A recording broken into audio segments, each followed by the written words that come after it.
Crime PSI SS ಜಕ್ಕನಗೌಡರವರು ಇವತ್ತು ನಿವೃತ್ತಿ ಹೊಂದ್ತಾ ಇದ್ದಾರೆ.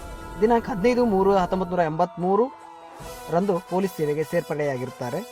ನಂತರದಲ್ಲಿ ಸಬರ್ಬನ್, ಬೆಂಡಿಗೇರಿ, ಹುಬ್ಬಳ್ಳಿ ಟೌನ್, ಕಸಬಾಪೇಟೆ ಮತ್ತು ಗಂಟಿಕೇರಿ, ಹಳೆ ಹುಬ್ಬಳ್ಳಿ, APMC ಅಶೋಕ್ ನಗರ ಠಾಣೆಯಲ್ಲಿ ಸೇವೆಯನ್ನು ಸಲ್ಲಿಸುತ್ತಾರೆ.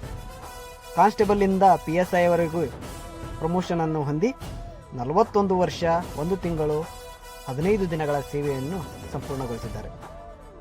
ಅತಿ ಹೆಚ್ಚು ಲವಲವಿಕೆಯಿಂದಿರುವ ಈ ವ್ಯಕ್ತಿ ಯೋಗಾಸನ ಪಟು ಕೂಡ ಹೌದು. ತಮ್ಮ ವೃತ್ತಿ ಜೀವನದಲ್ಲಿ ಅತಿ ಮುಗ್ಧತೆಯಿಂದ ಹೆಸರುವಾಸಿಯಾದಂಥ ಇವರು ಅನೇಕ ಕೆಲಸ ಕಾರ್ಯಗಳನ್ನು ನಿರ್ವಹಿಸಿದ್ದಾರೆ ಮತ್ತು ಯಾವುದೇ ರಜೆಯನ್ನು ಪಡೆಯದೆ 41 ವರ್ಷಗಳ ಕಾಲ ಸೇವೆಯನ್ನು ಸಲ್ಲಿಸಿದ್ದಾರೆ.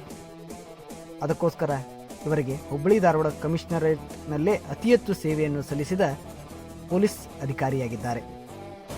ನಿಮ್ಮ ವೃತ್ತಿ ಜೀವನ ಮುಂದಿನ ದಿನಮಾನಗಳಲ್ಲಿ ಸುಖಕರವಾಗಿರಲಿ ಎಂದು ನಾವೆಲ್ಲರೂ ಶುಭ ಕೋರುತ್ತೇವೆ ಸರ್.